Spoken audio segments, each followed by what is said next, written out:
You're listening to COB, Conversations on the Business of Brands, with Sudeep Chawla and Sharavana Raghavan.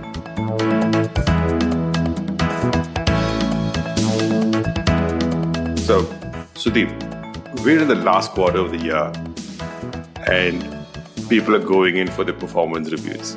So, they're going to get feedback, especially the marketers, performance-based and behavior-based feedback. So, let's preempt that conversation for the marketers who are listening into this podcast. Let's tell them what they need to have, what qualities they need to portray to be better marketers. And more importantly, how they can get better at this. So this becomes like a cheat sheet before they go in for the annual reviews. I think the annual reviews would possibly be a little bit of a more elaborate affair, because they'll get feedback on behaviors that they've already demonstrated, and they will also get feedback on fitment against company values also. But yes, let's take that up. Although none of us claims to be an absolute expert marketer, but yes, basis our combined experience of a few decades, we can possibly put a list together that we have observed from some of the good marketers that we have seen from close quarters. So where are we kicking things off first? Okay, so I think the very first one is the flair for storytelling. A person's ability, and more than the ability, the interest to try and encapsulate a topic into a story of sorts, which will evince interest from the audience at the receiving end. Basically, to keep the audience hooked into the narrative. Yes. And usually I've found that it is not just about telling it in the most entertaining manner. Usually it involves first breaking it down in your own head, then simplifying it in your own head first, and then replaying it for the audience. And both of us would have heard this from a lot of people when they say that, why don't you explain to me like I am an 8-year-old? What they really want to know is whether you've thought it through, whether you've broken it down, and then whether you have the clarity and the flair to tell it in a super interesting manner which will pique their interest. The dimension that I wanted to add was that a marketer usually talks to audiences of different kinds. And this is something that I mentioned earlier in one of the previous podcasts, that you will end up talking to the top management, the CXOs of the company. You will end up talking to your reporting managers. You will end up talking to your peers. You will end up talking to cross-functional team members who are finally going to execute some of the tasks that you kick off. And you will end up talking to people in sales, executives, your field employees, who are finally going to take your product to its intended audience. And when you're talking to each one of them, you will need to have the ability, the maturity to temper your pitch, to choose what part of the pitch would work for these guys. As you go higher, people want to be engaged with principles. And as you go down, people want to be engaged with evidence. Principles versus evidence / execution, that is the entire spectrum. So principles is why you are doing something and what would happen once you are able to fully execute it, and what are the key indicators that you are in the right direction or you have reached the state that you wanted to reach. So those are principles. Other end of the spectrum is execution. What will you do to make progress in the intended direction? It is all your executions. It is what point of sale material are you making, what advertising are you making, what digital campaign are you going to run. So it is all about elements. Therefore, this is an entire spectrum which goes from why to possibly how and what. And different audiences lie on different ends of this spectrum. And the marketer therefore has to clearly know what kind of audience needs to be engaged with what part of the message for the same mission. So that's the distinction I wanted to draw. And how does one get better at this? So I think it's an old adage that practice makes a man perfect, man / woman perfect. Now, That is true for this one as well. I can possibly give a suggestion on how to practice this. So there are two parts to this. First part is in your head, or if you want to write, do write it down. Draw some concentric circles, inwards to outwards. Then write names of people, starting from the ones that you're most comfortable with, and go outwards towards people that you're least comfortable with. You might want to write the names of your family members or your best friends in the inner circle, and then you go out and you say some of the acquaintances who possibly you bump into every day in your office. Then some other acquaintance on in the outside circle, possibly some acquaintances whom you possibly bump into once a month, etc., in your society. Yeah. Then somebody else, like that. So in decreasing order of comfort, just write those names down. Now this becomes your circle of practice. So the principle is that you start from the innermost circle, you work on your delivery, and then you keep going outwards to check what is the kind of comfort you have developed in your delivery. So the inner circle gives you comfort on your delivery, and therefore that is where you develop confidence. And then you test out the confidence by going outside. What would you test out on? And one of the commonest things that I've seen and done is to try and read newspaper every day. Find a news that really interests you, research it, think about it, break it down in your head, and that becomes your mission, that you have to deliver this to other people and in a manner that will interest them. I think that's awesome because I wasn't quite expecting you to have a framework to get better at storytelling. I thought it's more a natural flair. And I think this is a very, very simple exercise. And this also goes back to the point where a lot of people, when they present in meetings, right, you see people who put up their slides and read off it. And there are people who put up the slides and then give you a story behind each of the slide that they've made. Yeah. And that's the difference, right? Yes. Awesome. Okay, the next one I have a problem with. You keep saying measure what you treasure all the time. And I see that the next point on the list is about being comfortable with ambiguity. Correct. Aren't you contradicting yourself here? Okay, let me explain myself. So when I say comfort with ambiguity, my invitation to all the marketers and budding marketers is that you are bound to get into situations or areas where you will not have perfect data. In fact, if you are really being brave, you are bound to get into situations where you don't have any data, areas which are completely unknown to you, etc.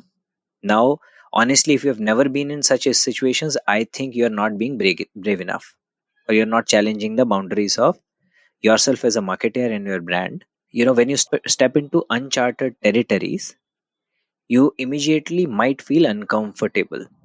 It is natural for everybody to feel comfortable with numbers, because when they are numbers, then you get some kind of certainty around it. When I ask you to become comfortable with ambiguity, what I mean is that you should be comfortable generating numbers in ambiguity.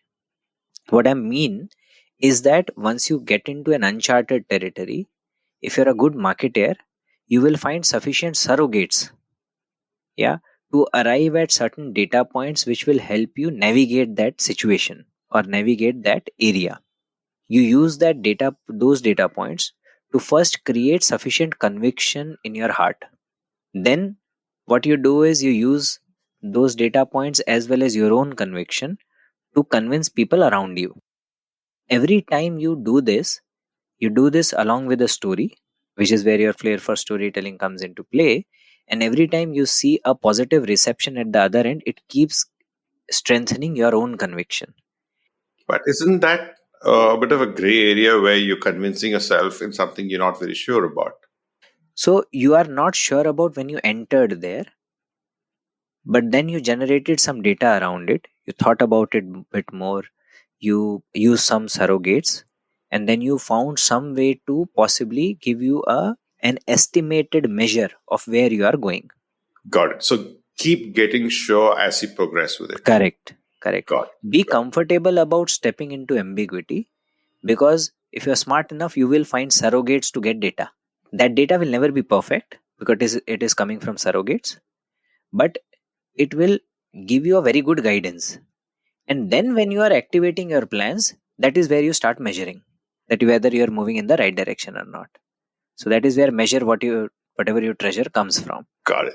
So this particular point, Sharon, specifically is around it supports my other point where I say that uh, people in sales sell products and services, and marketers are supposed to be the best salesperson in the room because what they sell is their conviction.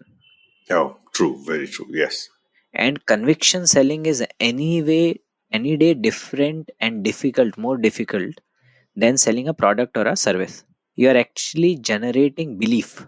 Yeah, it's abstract, right? It's Yeah. abstract. Yeah. So when Martin Luther King said, I have a dream, what he was doing, he was selling conviction.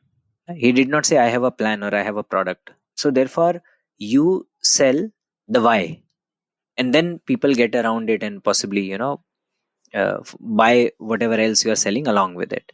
Absolutely. So therefore, the chain of conviction goes from convincing yourself, convincing people around you, convincing your reporting authority, etc., then convincing the entire management, and then finally via your marketing tools or marketing campaigns, convincing the world. What you're essentially doing, you're transferring your conviction from deep within your heart to the world at large. But it all started from you stepping into uncharted territory where you did not have any data to start with. Right. So it sounds a lot like a confidence game. Yes. But how does one improve this aspect of this trait as a marketer? So I found this very fascinating from the very start when I used to read these interviews that consulting companies subject people to. They will subject you to some random situations and you are supposed to generate some surrogate data to arrive at an answer. So, for example, one of their questions that I remember was, how many tennis balls can fit into an airplane? Now, they don't expect you to know everything around it, but they expect you to make educated guesses. Yeah, so you will say, okay, in an airplane, there are possibly 24 rows. Yeah, each row has, in a domestic airplane, has 6 seats, so 144 seats. Yeah, so each seat has about this much area. So, about when you sit, it has about 3 feet of area in front of you. Yeah, between each seat. So therefore, when you are placing 24 rows, it is about 72 feet of distance. So that's the length of that seating area. Yeah. Then you add some bit of length ahead for the area where the service begins and the captain and the crew. So maybe another about 15 feet ahead, and then about 15 16 feet behind. Yeah. And if you think of it as a cylinder, so that gives you the height of the cylinder. So 16 15 plus 15 30 plus 72, about 102 feet of height. Yeah. Now volume of a cylinder is pi r square h. So pi, which is 3.14, you just need the radius. H is 102 feet. Now height is when you stand up in a plane. Yeah, you will possibly observe that the height is about 6.5 feet to 7 feet of a plane. So that gives you the radius. So therefore, you can calculate the volume of a plane thinking of it as a cylinder. Yeah. Then you calculate the volume of a ball. Yeah. So pi r cube is the volume of a ball. Yeah. So therefore, you then assume some radius for the tennis ball. Now you know volume of the ball, you know volume of the plane. Now this is where some bit of concept might come in, where you might say that, if you divide the two, you can get how many balls can fit in, but you can't divide exactly both of them, because once the balls start fitting, there will be some empty spaces in between them. So if you've read chemistry, you will know that there is something called hexagonal close packing, HCP. It has a packing factor of about 85%. Yeah, so you divide it and multiply it by 85%, that will tell you how many balls can fit into an airplane. Now my answer could actually be 50% wrong, but to a consultant company it doesn't matter. Why? because I've used educated guess to come up with something, and more often than not, the person sitting in front of me will not be able to better me in this logic. So I am convincing myself, there is conviction transference. Yeah. And then I keep convincing people. So this is possibly the first time I've heard why engineers get into marketing. And one, I don't like it, but I see the conviction being transferred. Yes. And you don't need to be an engineer for all of this. I'm just saying that there are various ways of working out answers to a problem. Right. It's about the logic, being very clear about the logic you're after, and therefore finding answers based on that logic. And using variety of surrogates here and there. So therefore, my advice, if you want to really practice it, is to possibly start with some of these questions. You will find them very easily online. Consulting interview questions. Yeah, these are the kind of questions that BCG, Bain, McKinsey, etc. ask in their interviews. What you can also do then later on, when you come across situations, uncertain situations like this, try to think, how will you estimate something?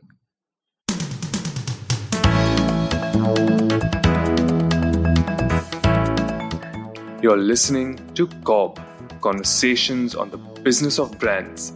Your hosts are Sudeep Chawla, marketing practitioner, business leader, and educator to advertising and marketing professionals, and Sharavana Raghavan of Vitral Brand Expertise, growth consultants to consumer-facing brands and businesses. For more information, go to cobcast.net. If you find this podcast helpful, please help us by telling your friends and rating us.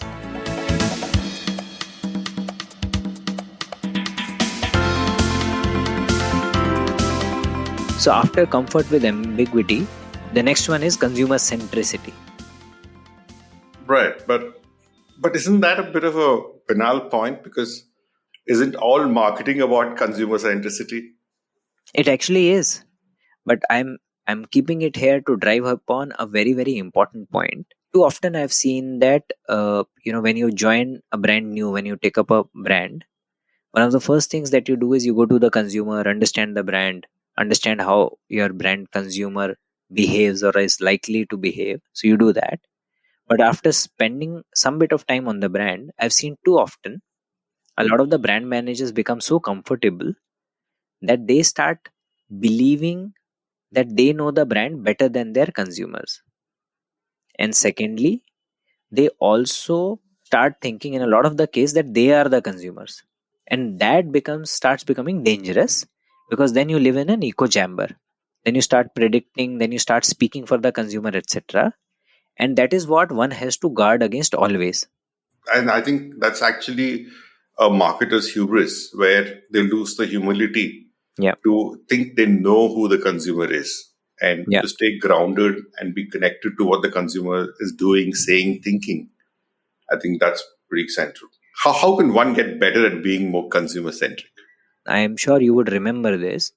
When we were in marketing in Cadbury, one of the invitation our marketing director, Mr. Sanjay Purohit, used to give to us was that every month he wanted us to do a few consumer immersions and come back and record it in a format which says, what did I learn new from the consumer and what did I know that got validated by the consumer?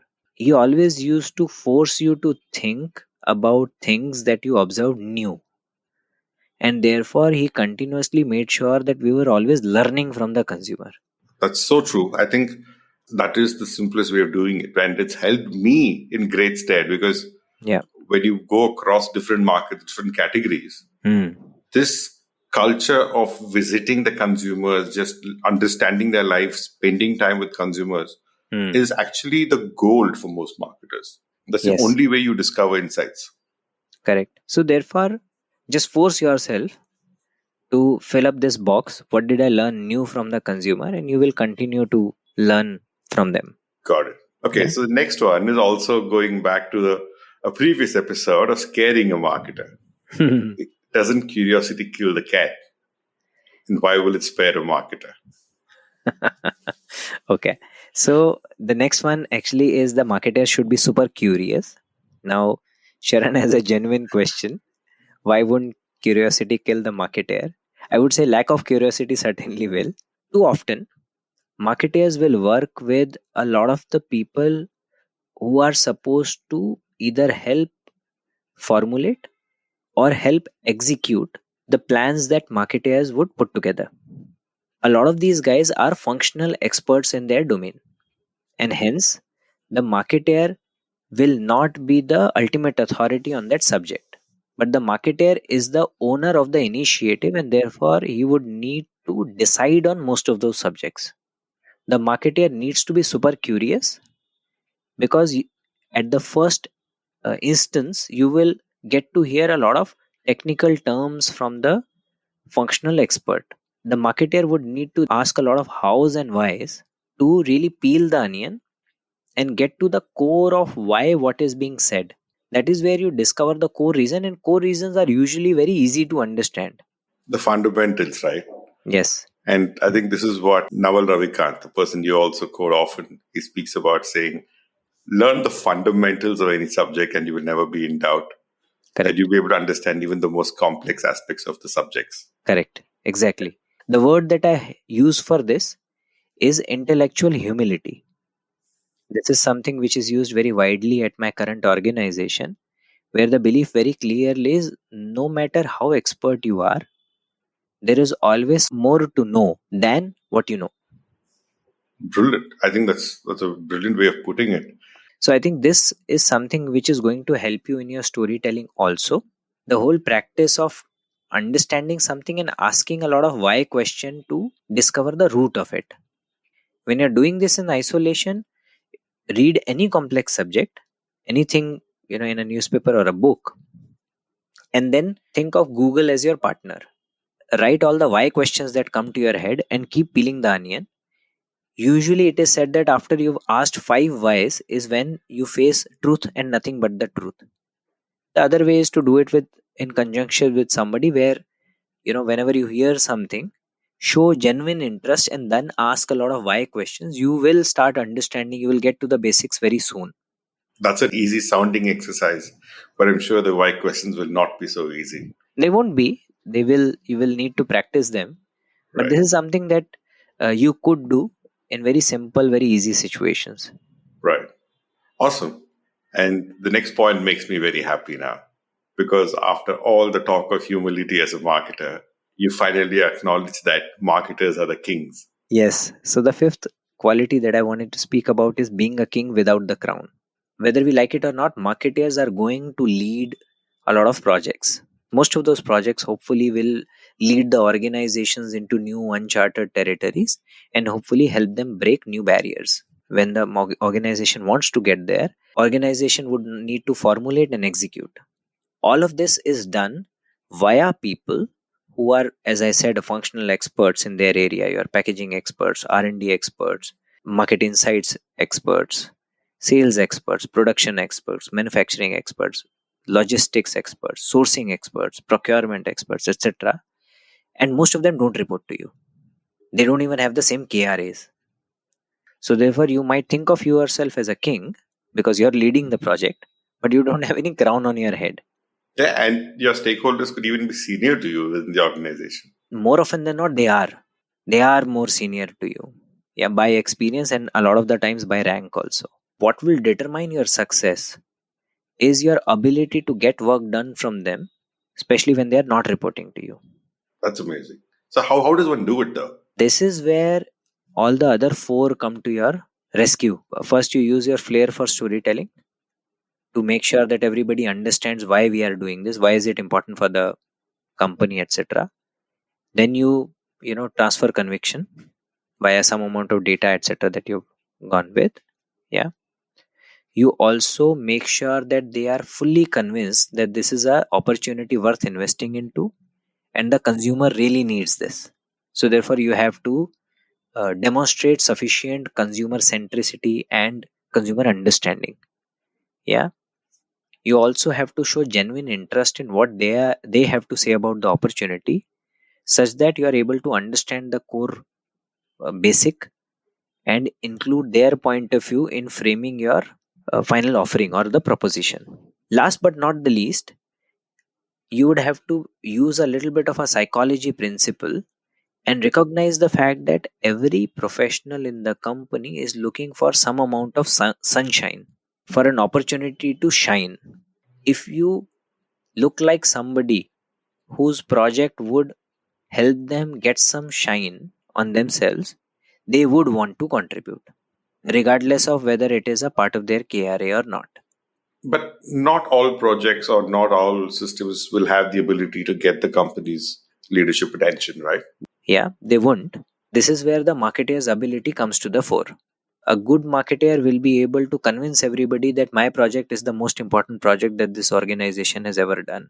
Yeah, at least starts with the conviction, I'd say. Yes, and it has to be pursued with that kind of urgency, that kind of conviction, for it to really translate into some kind of reality. A lot of the projects will not possibly see the light of the day, but that is what the nature of marketing is. But if you start with some kind of doubt in your head, then only God can help you. And let me just preempt what you're about to ask, Sharan. You will certainly ask, how does one get better at it? Yes. So, what I've found, Sharan, is that all of this happens only when you have taken the first effort of establishing a connect with the person on the other side. When that person stops being just a purchase manager and becomes Mr. X, Mr. Ashish, Mr. Vishesh, Mr. Vishwesh, etc. for you. So you have to recognize that professional is a human being for them to be able to empathize with you, work with you, and contribute to your cause. So my advice to all marketeers is to, at least at the start of your stint, write less, meet more.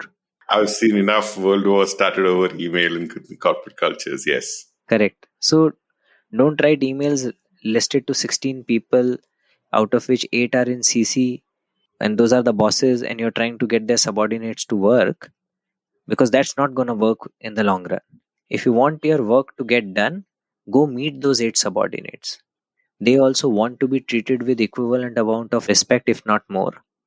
Make them feel like you value them, because you genuinely should value them, because your job gets done via them. That is the first barrier you have to cross. So if you want to get better at all of this, from this point, specifically in this point, I would urge all of you to make personal connect with all your cross-functional team members. Go meet them, get to know them on their first name basis, and that is how you will succeed. Right. That's very true, because I think for all that we talk about marketers, marketing is one function that really doesn't get too much accomplished by themselves. It's always dependent either on an internal stakeholder or an external stakeholder. And I think this point makes a lot of sense to say how you need personal equations to get anything done within the marketing system, for the marketing system, rather. That's awesome, Sudeep. These are 5 ways how a marketer can get better or become a better marketer. And I think it all makes a lot of sense, right? It's about the flair of storytelling. And a lot of marketing is about storytelling anyway. Being comfortable with ambiguity. And I love the point of how you said how you can build confidence by accepting ambiguity to start with. And the role of having to stay grounded and humble enough to acknowledge the consumer at all times, and the need to stay curious, and capping it all off to be the king without the crown. I love that line. I think all of this makes not just for a better marketer, but actually a better person, because it does talk about communication, conviction, humility, and teamwork. Communication, again, I'm sure it helps a lot of marketers, and it also ends up making better people. I didn't think of it that way. No, but I think it's very, very useful, especially your tips on how you can improve on these 5 aspects. Thank you for that. Thanks, Sharan. Thank you for listening to COB, Conversations on the Business of Brands with Sudeep Chawla and Sharavana Raghavan. Subscribe and learn more at cobcast.net. That's COBBCAST.net.